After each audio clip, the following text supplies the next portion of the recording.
Hello and welcome to another UK Column News.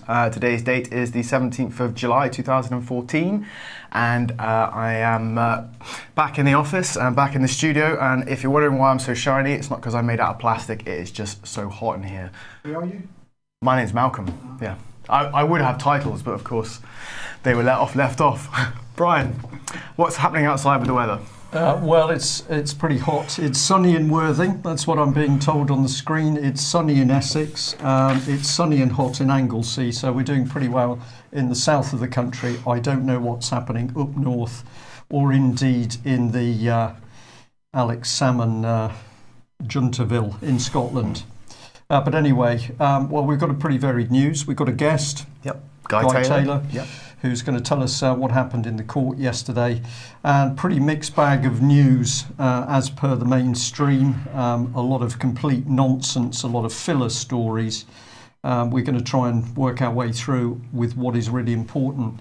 And you've got quite an impressive little quote here from an Israeli MP. Yes, indeed, and what an article. So an Israeli female politician and lawmaker and mother of two has called for the mothers of Palestinians to all be killed. Ayelet Shaked is an Israeli parliament member for the Jewish Home Party. And according to Press TV Iran, she gave this statement: "They have to die and their houses should be demolished so that they cannot bear any more terrorists," Shaked said, adding, "They are all our enemies and their blood should be on our hands. This also applies to the mothers of the dead terrorists," end quote.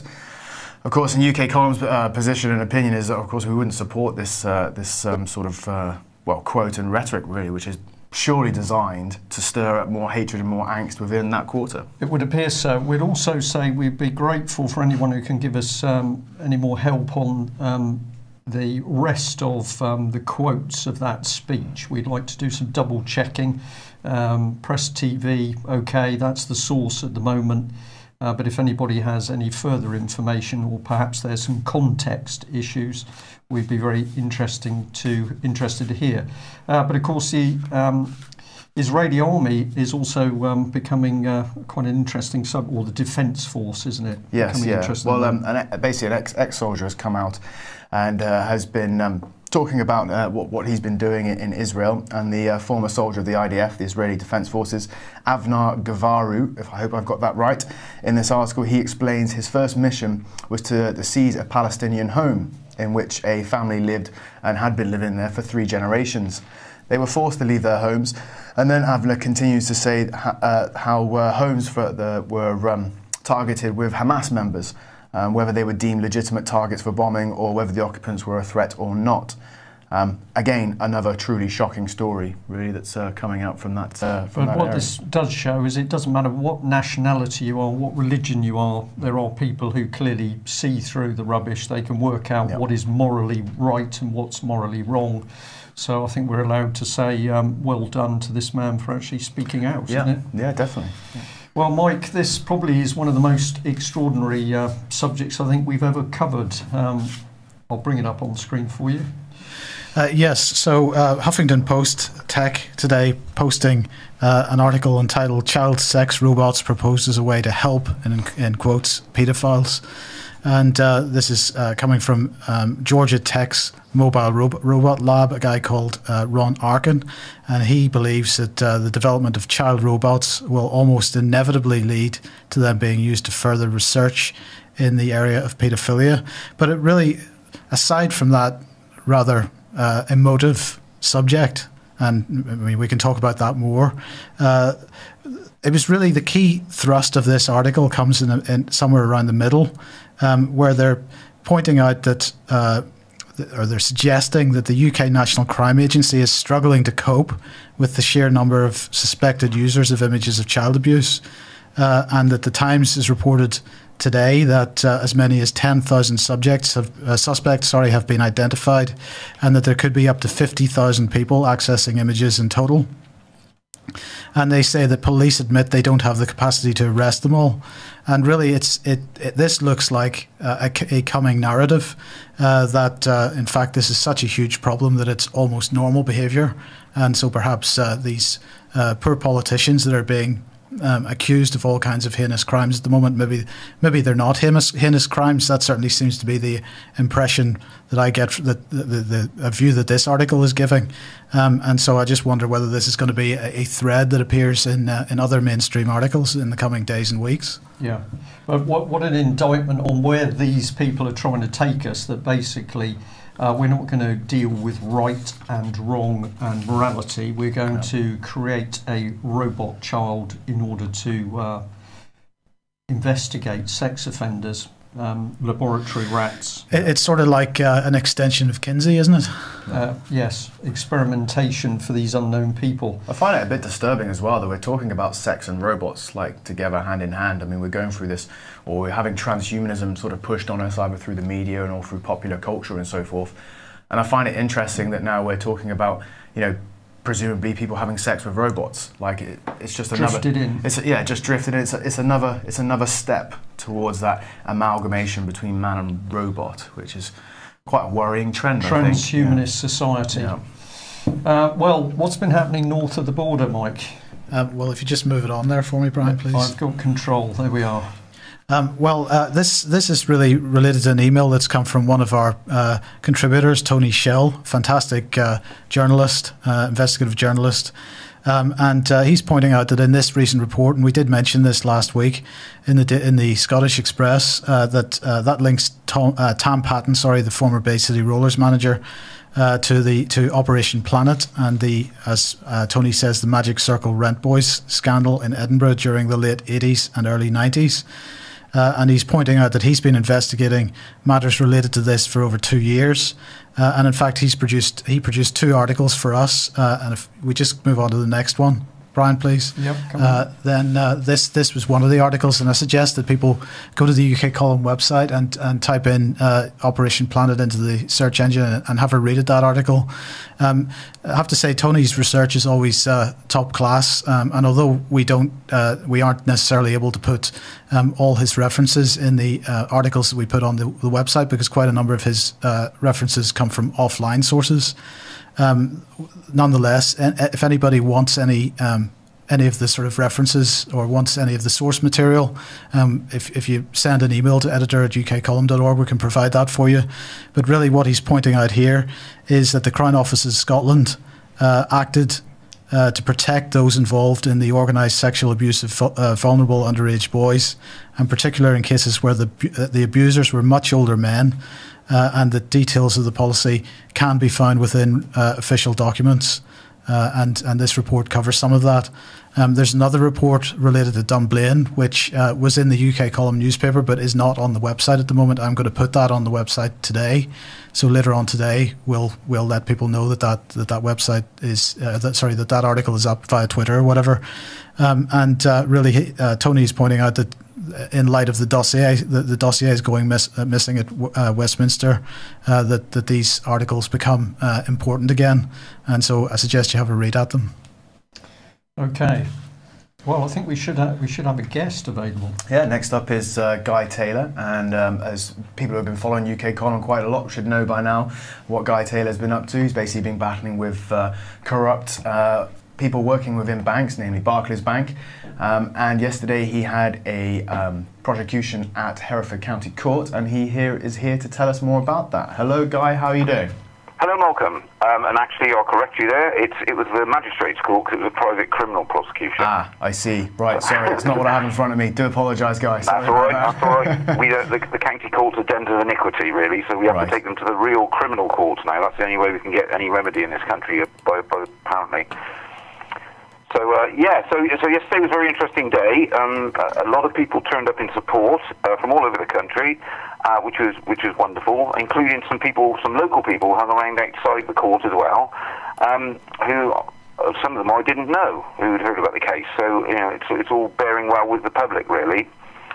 Went to court, and it was the usual judge that we get in these circumstances. I've had some results, and I've had some disappointments from him as a judge. But yesterday was okay. He adjourned it for 2 weeks, which wasn't what I wanted, because he wanted time to consider what we put before him. What we put before him, we'd laid the informations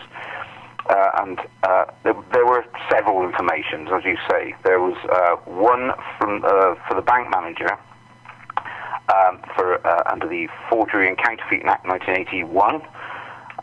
There was another one for a solicitor who's been engaged in fraudulent activity against me, and that was under Section 2 of the Fraud Act. There was another one for a man who claims to be a trustee, although he won't stand under the fact that he declares that I'm bankrupt, or that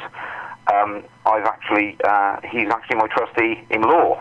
So, and there was another one for a bailiff who carried me from Bodmin Manor for assault, and based on the fraudulent instruments which I've presented to the show earlier, no one will stand under, and in fact Sheffield Court even claim it didn't come from them. So he had quite a lot to consider.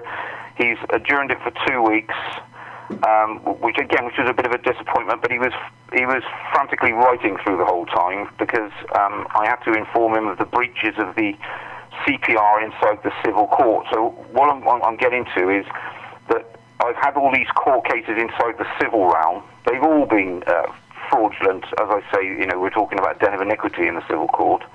And there's documents in there that we require, and we require sight of, because obviously when anyone makes a claim against anybody, it has to contain certain elements.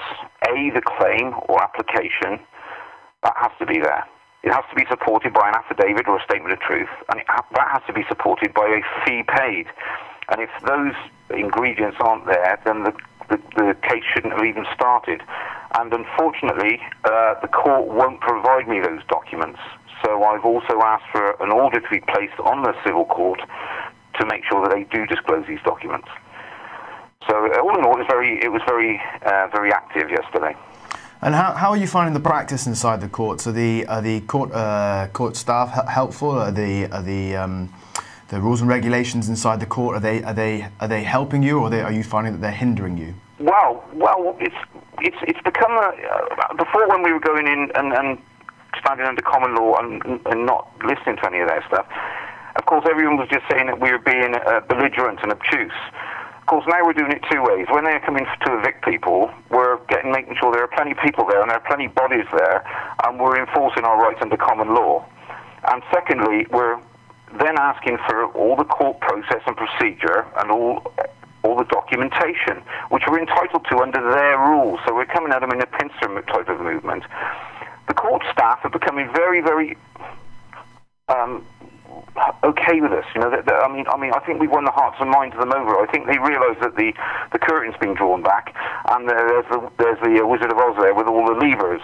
Because all we can ask for them is their compliance in matters which they're obligated to comply with. So we point out the rule, and the rule might be 5.41 of the CPR, which means that we must be provided with documentation, and 5.42 is that it's done within a 48-hour time period. And once we apply those rules, they understand that, and then of course when they go behind the curtain, as it were, the judge is saying to them, giving them excuses why they should be batted out. And some of these excuses are appalling, because they're now saying that they've destroyed files. Well, the court staff, again, we have a great relationship with court staff in Hereford and Worcester, but that's just because we're in there so often.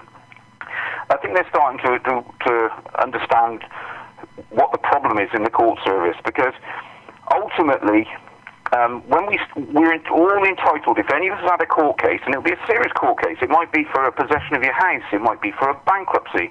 Well, of course you should be allowed to have access to the file, which you are under their rules. But then when people are going there and asking for access to the file, they're discovering that, oh no, the file's been destroyed, but we've still got the order. Or the order might have been based on something that had no merit, and was defective. And of course they're saying, well, you can't see that because we've destroyed it. And I think the people in the courts are starting to wake up, the people actually working there, very quickly, that things aren't as they should be. And all the security, all wonderful, the clerks in there and the ushers, etc., everyone's spot on. So I've got no complaints with the actual court staff themselves, other than occasionally a belligerent judge. Guy, obviously there's a lot of people out here, you know, in the wider public who are having similar sort of problems, as you said. They're either losing their homes or maybe losing children and so forth. And for a lot of people, they feel that there is no remedy beyond a corrupt judge. Obviously, you found that there is, and you know, and that leads to prosecution. I was wondering, could you very briefly take us through the steps that someone might take if they wanted to make a private prosecution?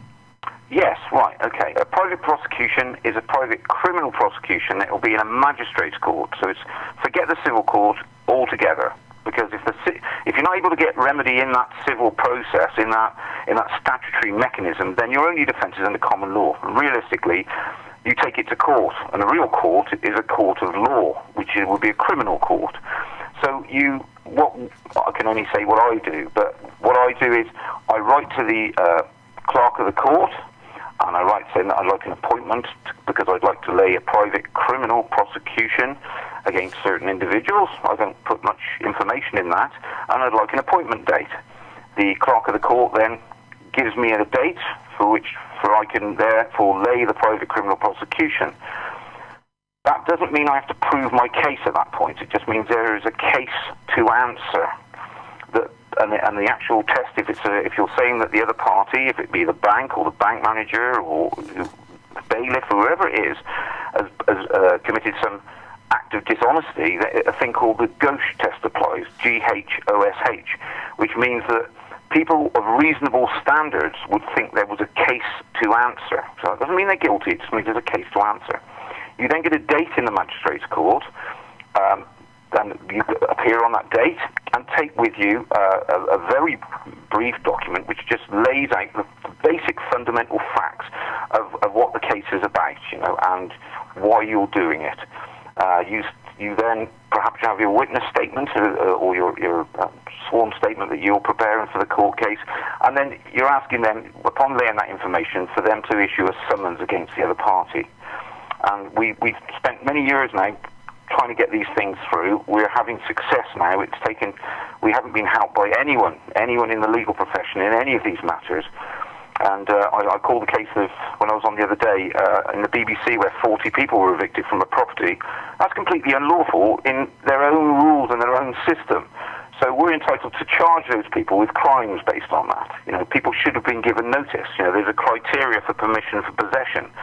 And so ultimately, we go into the magistrate's court. It doesn't cost anybody anything, but I wouldn't suggest anyone goes in there with a scattergun approach. You know, speak to someone who's engaged in this. You know, and there are people that are engaged in this, myself included. I won't send lots of traffic anyone else's way, but if anyone wants to email us, they can email us, and you know, it will take a few days, but we do try and help as many people as we can to get the information laid. And once the information's laid, then off you go. And as I say, it doesn't cost a fortune. We're all entitled to do it, because ultimately we are all the police in this country, but rather, because we haven't got time to go and police in the country, we employ the police to do that job. And we're ultimately all crown prosecutors in this country, but we haven't got time to do that, so we employ, at a great deal of expense and cost, lawyers to do that for us. But what's been happening is they've been working in a culture, and they've been working so long together on this stuff, that they don't see us in the right way, and they're not complying with their own rules. So ultimately, our only defence is in common law, and our only defence is to take them through the real courts, which is ultimately the magistrate's court leading to crown court with a jury. Well, Guy, I mean, you know, you've been battling for a long time, and you're still soldiering on, and it's great to see that there are chinks appearing now, and that you're making great headway. So, you know, personally, I'd like to salute you, because I've watched you for quite many years now, and yeah, I'd just like to say well done, and yeah, and keep going, because I know there's lots of people there watching and looking up to you as well, yeah, and learning, yeah.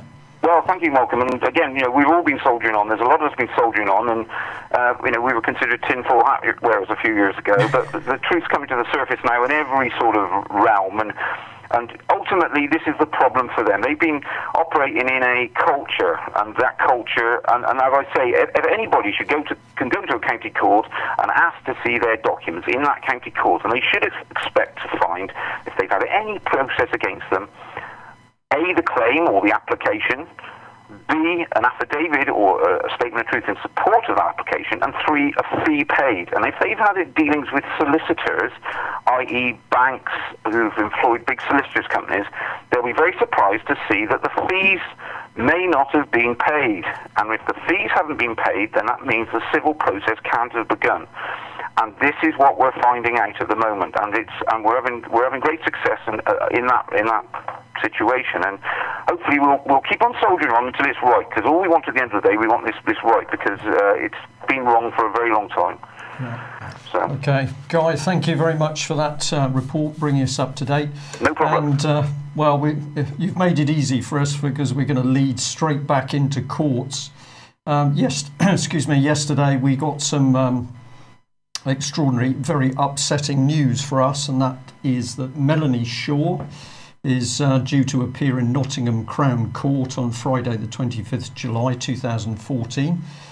She's apparently charged with arson and with intent to endanger life, and she's also charged with criminal damage. Relevant sentencing case law indicates a possible sentence of between 7 and 12 years for the arson alone. It's likely that the court will require a psychiatric assessment, and we're going to ask that the public attend this hearing to see that the court does its proper job. This is under the slogan, really, we need people in courts, we need our judges, we need our politicians, we need the police to do their job. And that is only going to happen if enough people attend in order to see what exactly takes place in that court, to see that appropriate evidence is brought forward, and to see that ultimately a fair trial takes place. But we'd like to say that we found it extraordinary that when, I'm going to say me personally, when I approached Nottingham Police as an individual to find out where Melanie Shaw was, she'd effectively disappeared after sending me a text saying she was very frightened and frightened of the police. The police would simply not give me any information. We had to repeatedly call. We had the telephone put down on us on one occasion. And then suddenly, here we have Nottingham Police putting Melanie up, and the report, we'll just expand this for you on their website. Here it is. Not only do they name Melanie Shaw, but they also give her address. In contrast, when we tried to get information from the police, they quoted data protection as the reason why they couldn't tell us where exactly she was, where she was being held, and we never did get a police officer to speak to us direct. I believe you've had a little bit of conversation with Nottingham Police this morning, Mike. Well, I spoke to their media team again this morning, and they say that the reason that they that this is normal, that they publish personal information like this whenever they make an announcement about somebody who has been charged, and they say that this is so that if there are 2 Melanie Shaws in Sherwood, for example, that there's enough identifying information that people know which one it is that has been charged with an offence and is going to court, so that's what they say. It was a bit. I also spoke to the Information Commissioner this morning about this, and they were a bit vague about whether this was a breach of the Data Protection Act. It would be a bit ironic, bearing in mind they were hiding behind the Data Protection Act in the first instance, if this was a breach. But they say that it's their duty to protect. The police say it's their duty to make sure that there's no possible misidentification of somebody when they make these announcements. Yeah. It's very interesting to see how Nottingham Police put their arguments across. But of course, we feel entitled to remind people that we have been threatened by Chris Eyre, via his legal officer. He doesn't want us reporting on the Beechwood Children's Home abuse case. So we received an email from Nottingham Legal Department, and as we said yesterday, we're very pleased to report that as a result we've been offered the support of the MP group in Westminster who are leading the fight against child abuse. And we're going to bring up our question: why would a form of vulnerable child abuse victim be frightened and under duress after whistleblowing to Nottingham police? Why would an individual be frightened of the police? Well, many people have sent us in text and emails today where they're pointing at freely available information on the internet, all saying that something is deeply wrong within Nottingham police force. If my memory serves me correct, I think on the scale of performance, Nottingham is apparently on the bottom 3 within the country at the moment. But it doesn't take much to find some very interesting articles. There was this one. Jury blames police over mum driven to her death. An inquiry was launched last night into how police failed to deal with 33 pleas for help from a suicidal mother who killed herself and her disabled daughter after years of abuse by yobs. Now, this was actually a case which took place in Leicestershire. Absolutely tragic. In the report itself, criticism is scathing. The inquest found that Leicestershire police had failed to properly link and prioritise the mother's desperate pleas for help, and this contributed to Miss Pilkington's decision to take her own life and that of her daughter. In a damning verdict, the foreman of the jury said Miss Pilkington took her fateful decision due to stress and anxiety caused by her daughter's future and ongoing antisocial behaviour. Of course, the so-called independent police complaints commission said it was launching an investigation. But the bit that was interesting for us is, well, here he is again, acting Chief Constable of Leicestershire Police in this case. And what does Mr. Chris Eyre say? Well, he says, I'd like to offer my unreserved apologies to the family, community and wider public. But of course, by then it's too late. 2 deaths due to, at best, incompetence of Leicestershire police force under Mr. Chris Eyre, or else we've got something far sinister at work, which is the police simply do not care when victims come forward. But if you go on to Nottingham Police website, of course what they're worried about at the moment is securing your home before you travel on your holidays. We were intrigued to find a whole section which is people saying thank you to Nottingham Police for the outstanding service that they provide.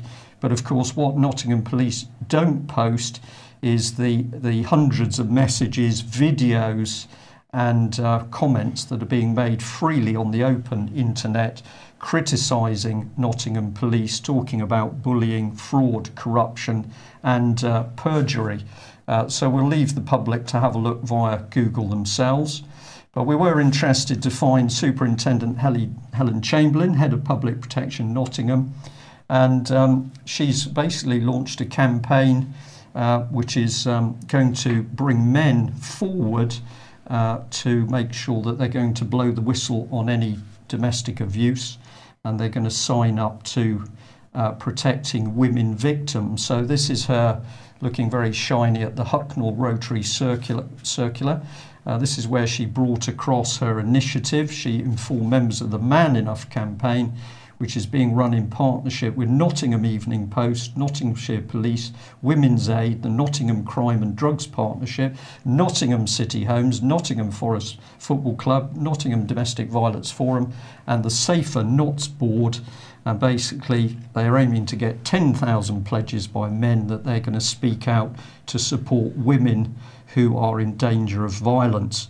But of course, when I spoke out to Nottingham Police as a man, the answer was they simply didn't want to talk to me, to the extent they put the phone down. Remarkable, isn't it? Well, if you want to have a look at the campaign I'm talking about, and we'll take it at face value, we've got some people here really trying to put a lid on violence. It's the White Ribbon campaign. You should be able to find it quite easily. And there is a telephone number at the bottom, too small for me to read from this distance, but have a look by Google. Well, we know we've aroused interest, a lot of people contacting us. This one is pretty typical. Hi Brian, I contacted my MP last year about why so many paedophiles are let off prison by judges at court.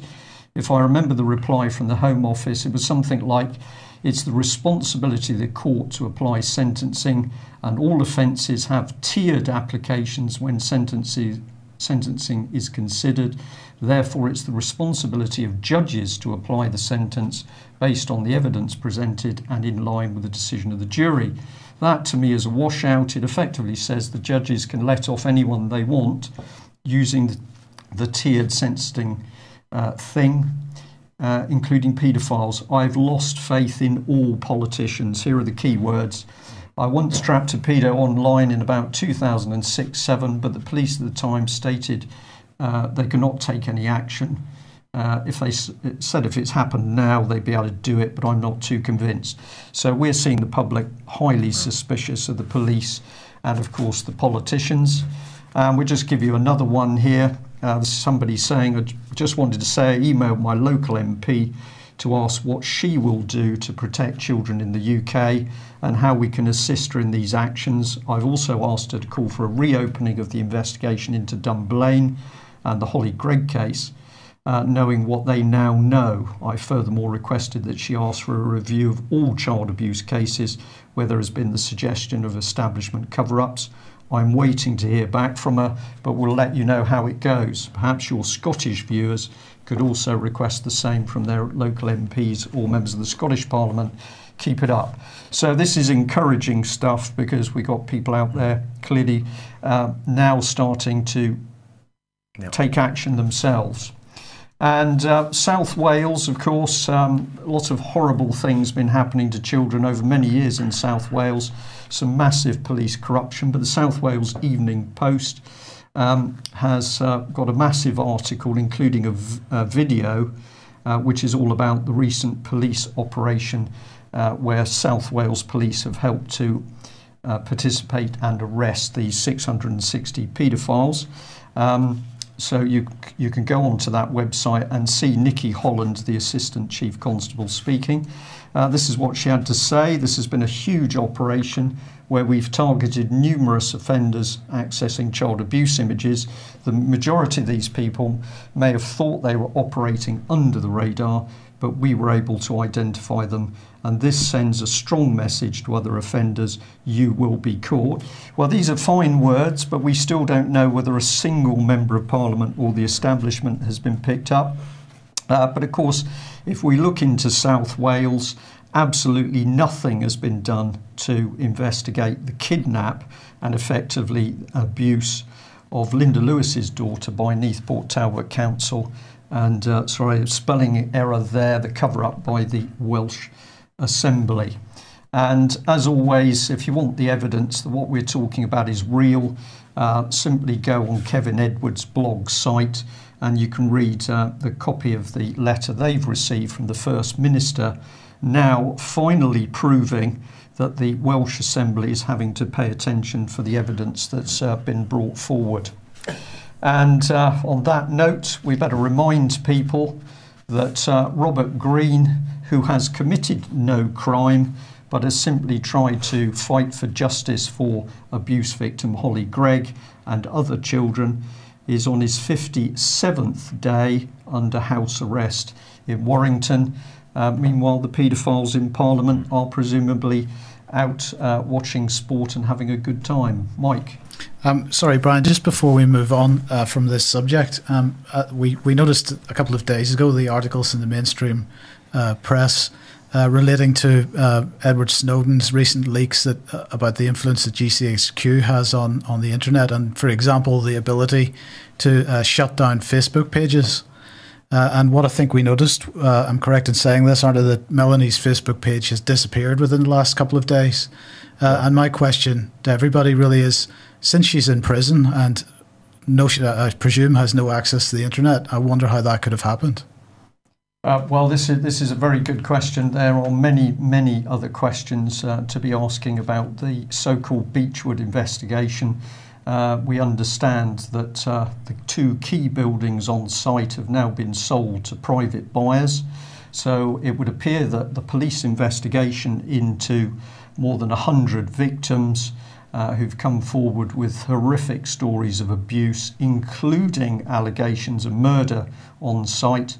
The police investigation clearly not finished, and yet the local council has sold the buildings of Beechwood Children's Home to private buyers, but in some very strange arrangement where it is in association with the council. I've never come across that before in planning, and we hope to have some more information on that in due course. But yes, extraordinary that Melanie's Facebook page should suddenly disappear. Take us into the medical world. Yes, more happy news, I'm afraid. 2/3 of all loaves of bread that are sold in Britain have been found to contain pesticide residue, according to an analysis of government data by environmental campaigners. Of these loaves, 25% tested contain residues of multiple pesticides. With absolutely no study going into how these various chemicals react with each other when they come in contact. DEFRA's expert committee on pesticide residue in food state the levels found were below the maximum residue level and therefore consider the trace elements negligible and do not expect the residue to have any effect on health. But Nick Mole at Pesticide Action Network UK, who is the author of the report, said maximum residue levels only indicate whether the pesticides had been applied to crops in the amounts permitted. They are nothing, quote, to do with people's health whatsoever, he said. There is the possibility of harm from the repeated ingestion of low doses of pesticides, and no one has done research on the impact of the cocktails of pesticides we are all exposed to. Quote, we are all being experimented on without our consent. So does the Guardian actually sort of question anything here? Does it? No, mostly the Guardian just literally puts the two sort of juxtapositions together, and you've got on the one hand you've got the government saying that no, it's perfectly fine. You know, the levels administered to the plants are the levels that are accepted, but no one's tested those levels to actually see what's the long-term effects of them, what effects do they have. I mean, we've in the article which I didn't include today, they're talking about arsenic in rice milk, which is naturally forming, which is fine, I suppose, if you're just drinking rice milk. But then when you add the arsenic with the pesticide, with the paracetamol that people will take, with the vaccines and antibiotics, which is in the meat, when you start adding all of these different things together, you have to ask yourself, well, what happens in the body when all these things come together? And this is really what Nick Mole is talking about. He's sort of saying, well, you know, we need to start thinking about this, while at the same time the government is just playing it down, and DEFRA is saying, no, it's perfectly fine. Yeah. But we move on to the next one, and the reason why I put statins in with the bread article was because Nick Mole's statement, which is we are being experimented on, made me think of statins, and then funny enough, I came across this article today. Tomorrow the NHS watchdog NICE is expected to publish new guidelines urging GPs to offer them, that is statins, to anyone with a 10% risk of developing heart disease within a decade, despite concerns from leading GPs, cardiologists and academics that not enough is known about side effects, which include memory problems, dizziness, type 2 diabetes and muscular pain. It has also emerged that 6 of the 12 experts drawing up the guidelines have financial ties to drug firms who make statins or similar pills. Surprise, surprise. According to Professor McPherson, the only studies to look at the effectiveness of statins had been funded by the manufacturers themselves and therefore are biased. However, Maureen Talbot, who is a senior cardiac nurse at the British Heart Foundation, said, statins are one of the most studied medicines available today. They have been proven to be safe and effective and are vital in helping reduce people's risk of heart attack and stroke. Last week, the Health and Social Care, this is unquote, last week the Health and Social Care Information Centre demonstrated that prescriptions for statins had trebled in a decade, and around 58.1 million were handed out last year, with the rise being partly due to an incentive scheme for GPs from which they earn extra money for prescribing statins for high-risk patients. So presumably Maureen Talbot left that out of her quote, and when she said it's the most studied medicine around, she was failing to say it's mostly studied by the people who make them. Yeah, and so I feel that it's the same thing. We're being experimented on, basically, is what they're saying. We've not experimented them, but we want everybody who's got a 10% heart risk. I mean, who hasn't got a 10% heart risk living in this world? We've been having a problem over the last few weeks that it's all becoming so obvious we don't know what to say, Malcolm. I know. So if I sit there in silence, that's why. I don't know, do I be sarcastic or do I tongue-in-cheek? Do I say it firmly? I don't know, because we've been saying it for so long and now it's just glaringly obvious. Right, and we've got something else linked to this, I believe. Yes, this is a really big story. This for me anyway. I think that this is huge. Oh, sorry, no. This next bit was basically what I remembered that statins basically, they lower your cholesterol, that's why we take them, right? But cholesterol, of course, is linked to memory loss because the brain's made of cholesterol. So I find it interesting that elderly people are encouraged to reduce their cholesterol, and yet we have the rise of Alzheimer's and memory loss and so forth going through the roof. So I just wanted to say, hey, there might be a link. That's all really. A moderately suspicious person could say there's something not quite right here. If you were cynical, Brian, I think you might say that, yeah, if you were. I've never suffered from that particular effect, luckily.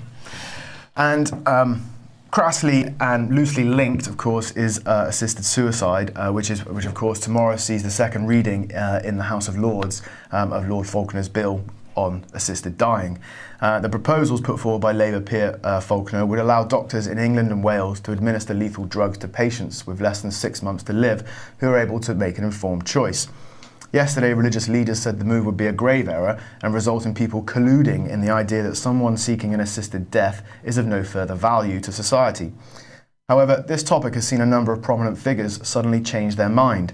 We've had the ex-Archbishop Canterbury, Lord Carey, suddenly change his position, and now we have none other than the Care Minister himself, Norman Lamb, suddenly deciding that he is pro-assisted suicide. If we could have the next article, please, Mike. Action on Elder Abuse, the Veterans Association, MenCap and Scope have all written to the peers, warning that the current crisis in care may make vulnerable people feel that they have no other choice than to commit suicide, so that they are not a burden on those who love them. And bearing in mind that also in the Mail Online today, which I haven't included, was an article to do with the government who wanted to take over 100 of the what they class as the poorest care homes in the country. I just put that as a little footnote in conjunction with this article that I'm talking about now. The charities went on to say, which I think is a very good point, where assisted suicide or euthanasia has been legalised, there have been significant expansion of the groups who qualify, whether through broadening of the definition by statute or through evolution of the way the law is interpreted, to include people with psychiatric conditions such as long-term depression, and in the case of Belgium, children. This statement is echoed by Dr. Theo Boer, an ethicist involved in overseeing Holland's euthanasia law, and at that point when it was brought in, he was actually a supporter of it, but no more. He is now advising that Britain's political class vote no on the subject of euthanasia. He said he now believes that the very existence of a law permitting assisted suicide turns it from a last resort into a normal procedure, as is happening in Holland at the moment. Yeah, so we're going to say, please go and have a read of these Mail articles, because there's a lot of very good and important information. Well, I think when you consider like how it's a melting pot at the moment, isn't it, society, and how much pressure is there, and I think that when you look at like the media and you look at films and you look at all the popular culture, there's definitely a push towards well, suicide, I would just say it. There's a push towards suicide, it's a death cult. Absolutely, yeah. It's a death cult is really what it is. Yeah. Yeah. So we're busy working out how to get rid of people, but we've got a problem, well, we've got a problem with too many people, including children. Apparently, so the Daily Mail tells us anyway. So government officials have estimated that within the next 10 years, England schools are expected to swell by more than 1 million pupils. It has been claimed today that the increase in numbers has been fueled by a decade-long baby boom since 2002. However, today's article is perhaps a little misleading because back in 2010, The Telegraph printed this story, if we could just move on to the next one, which is birth rate falls in England. And what this article is suggesting is that the high birth rate, which today's article in the Mail suggests has been happening for decades, is largely attributed to immigrant mothers. In 2009, the birth rate dropped dramatically, which experts attributed to foreign-born families returning to their home countries during the recession. Anastasia Deval, head of the family and education at the linking think tank Civitas, said, "We know that the big rises that we've seen in the last few years in births have been immigrant births. So with a decline in people staying, that's obviously going to have an impact." So I would suggest that whilst we may well see an extra 1 million pupils in English schools, I wonder how many of those pupils will have been born in this country, and how much of a pressure is that going to be putting onto the logistics of our country? Well, this is something, of course, the government still doesn't want to talk about, even though we know that the subject is freely talked about within minority ethnic groups in the country. So it doesn't matter what colour you are, it doesn't matter what religion you are, the factor of common sense starts to say that if you can't control your infrastructure as it is, there's got to be some sort of guidelines. Yeah. But the government doesn't want to talk about it. But have they got a solution with whooping cough? Jabs. The vaccines, yes. Indeed. This is Lou. Sorry, I do apologise, Lou. Expectant new mums are to be given the whooping cough vaccine, also known as pertussis vaccine, or DTaP Hep B IPV, or DTaP IPV Hib. Bit of a mouthful. The vaccines contain formaldehyde, aluminium, bovine and calf serum, so the classics, to name a few unsightly additives. The vaccine was originally a temporary measure after an outbreak in 2012 when 14 newborns died of the disease. Now a joint committee has advised that women who are between 28 to 38 weeks of their pregnancy should be given the vaccine. Yeah, lovely. I think, in fact, what I find is actually constantly happening, right, is that on the back of, and 14 children, newborns dying is tragic. I'm not saying it's not, that is really tragic. But then on the back of that, should we then go and vaccinate thousands of women who are about to give birth to healthy children, of which the drugs contain, you know, formaldehyde and calf serum and all these things that perhaps we wouldn't want in our bodies because they're not naturally forming. It's not as if, you know, the mother passes these things on to the child as they're born. So yeah, it's best not to use common sense, Malcolm, because it's very upsetting. If you apply common sense, you realise the whole thing is ridiculous and dangerous rubbish. Yeah. So we'll leave that there. A reminder that tomorrow, July the 18th, we've got a big demonstration in London, which is all against those against child abuse. So this is a very timely demonstration. We're sorry we can't be there, but we're hoping to get some live reports of what's happening, which we'll be delighted to put out. And of course, if we're talking about abuse against children, remember that those abused children suffer throughout their whole lives. And if you would like to really do something simple and then feel good, because I think this is what happens, how about writing to Melanie Shaw, a lady who's endured some things so horrible, I can't even tell you about them, but she is not being, what's the word? She's not being loved by the establishment. She is now sitting in a prison cell, possibly facing a further 12 years in prison. What has she ever done? Nothing, but been a child who was abused.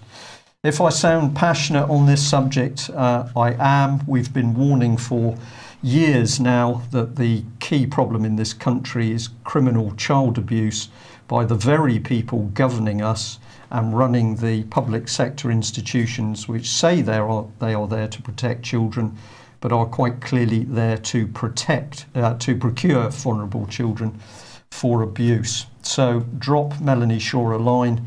I know she would appreciate it, and of course it shows public support for abused children. Well, one final piece of news. We understand through the grapevine that the Duke of Edinburgh is very, very poorly indeed.